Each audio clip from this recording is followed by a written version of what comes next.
नमस्कार नहीं welcome you world affair. मैं हूं प्रशांत धवन। नाउ रिसेंटली हमने ये देखा है कि यूएसए ने भारत पर बड़ा आरोप लगाया है। इन लोगों ने ये कहा है कि इंडिया छुपा रहा है रशियन ओरिजिन तेल का। यहां पर आप देख पाओगे आरबीआई के डेप्यूटी गवर्नर की तरफ से स्टेटमेंट आई थी। इन्होंने यहां पर यह कहा कि US says India hid Russian origin of fuel shift to USA. अब ये जो स्टेटमेंट है अपने आप में बहुत कंट्रोवर्शियल है, बड़ा आरोप है अपने आप में कि इंडिया की कंपनी ना हाई सीज में जाकर कुछ ट्रिक करती है जिससे रशिया का जो ऑयल ओरिजिन है ये छुप जाता है।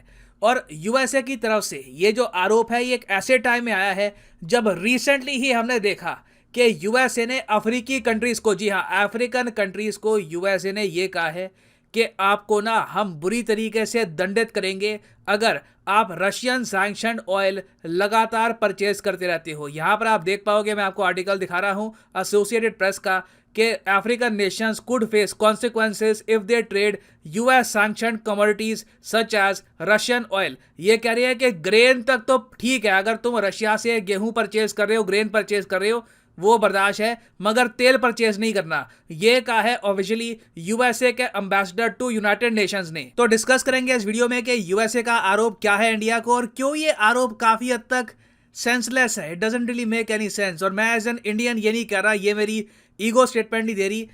यहाँ पे मैं आपको बताऊंगा कि रीजन क्या है कि आप एक ऑयल बेस्ड जो प्रोडक्ट है उसका ओरिजिन वैसे भी पता करवा नहीं सकते। डिस्कस करेंगे इस टॉपिक को इन डेप्थ, मगर आगे बढ़ने से पहले आपसे क्वेश्चन पूछूंगा।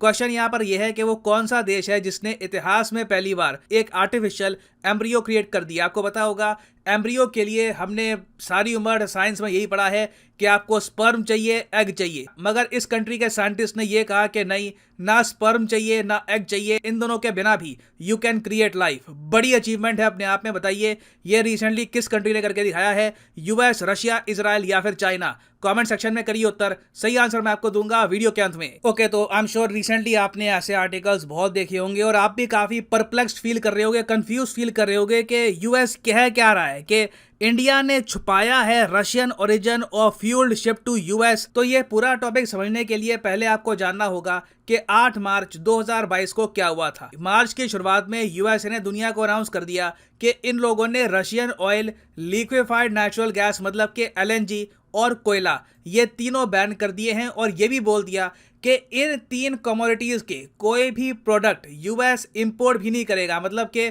अगर आप रशियन ऑयल यूज करके कुछ आप प्रोड्यूस करते हो वो भी आप यूएसए को एक्सपोर्ट नहीं कर सकते। ऐसी बातें यूएस ने उस वक्त कही थी। नाउ ये जो यूएस की डिक्लेरेशन है अपने आप में बहुत हिपोक्रेटिक है। हिपोक्रेटिक का मतलब ये होता है कि जो आदमी कहता कुछ है करता कुछ है, क्योंकि यूएस यहाँ पर कहने को रशिया पे प्रेशर डाल रहा है, मगर दूसरी तरफ आप अगर देखो तो यूएस लगातार बिना रुके रशिया से बड़ी क्वांटिटी में फर्टिलाइजर परचेज कर रहा है। अभी भी आप अगर देखो तो रशिया के कार्गो यूएसए की तरफ जा रहे हैं ताकि यूएसए के किसान रशियन मेड फर्टिलाइजर यूज कर पाए। और यूएसए ऐसा क्यों कर रहा है? क्योंकि रशिया का कोई सब्स्टिट्यूट है नहीं और यूएसए अपने किसानों को उदास देखना नहीं चाहता। और ये हिपोक्रेसी क्यों है?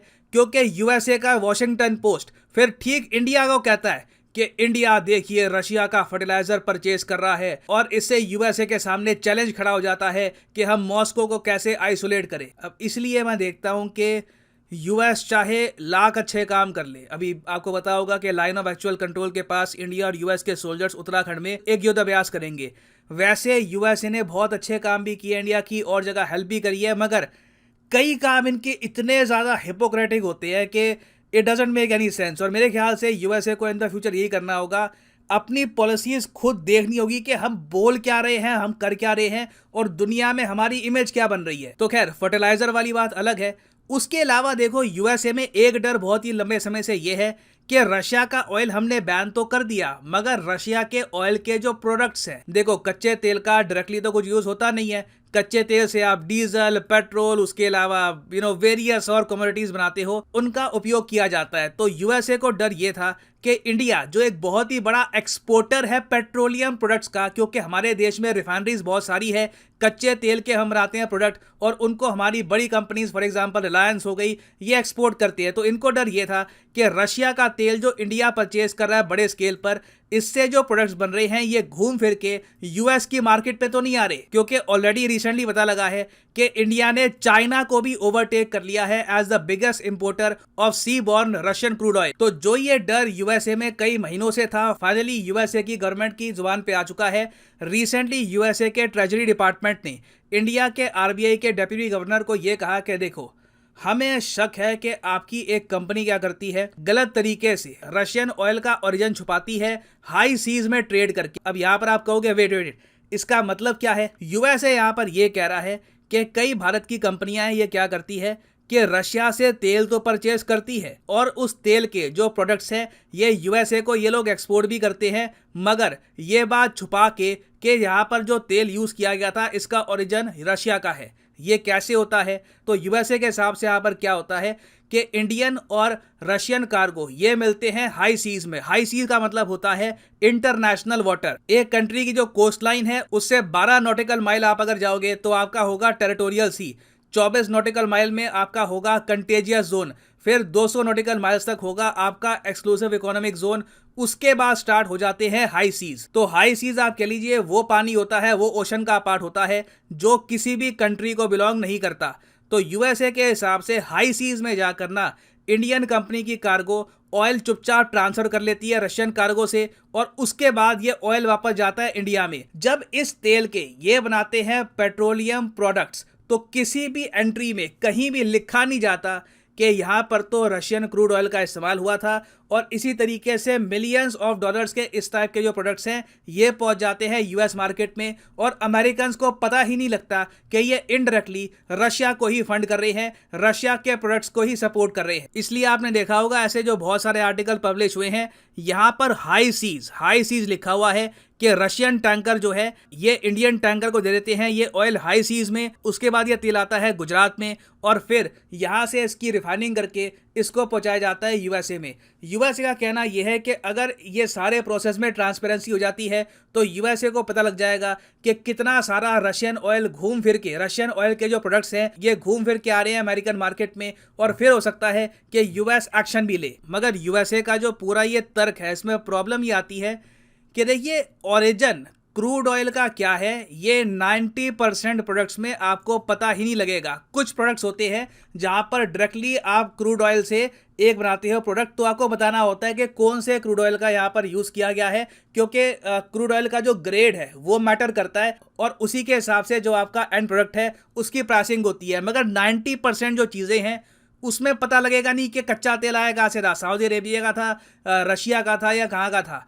तो यूएसए का जो यहाँ पर कहना कि हाई सीज में इंडिया चुपचाप ट्रेड करके ओरिजिन छुपा रहा है रशियन ऑयल का, ये इसका कुछ तर्क नहीं है। ये क्लियरली आप कह सकते हैं प्रेशर टैक्टिक्स है जो यूएस यूज कर रहा है इंडिया पर ताकि इंडिया रशिया से कम ऑयल बाय करे। अब यहाँ पे आपका क्वेश्चन आएगा कि क्या इंडिया को जवाब देना चाहिए, यहाँ पर क्या इंडिया को ओपनली कह देना चाहिए कि आप लोग भी तो ये जो फर्टिलाइजर है ये परचेज कर रहे हो फ्रॉम रशिया, उसका क्या, और आप जो ये अफ्रीका को धमकियां दे रहे हो उसका क्या।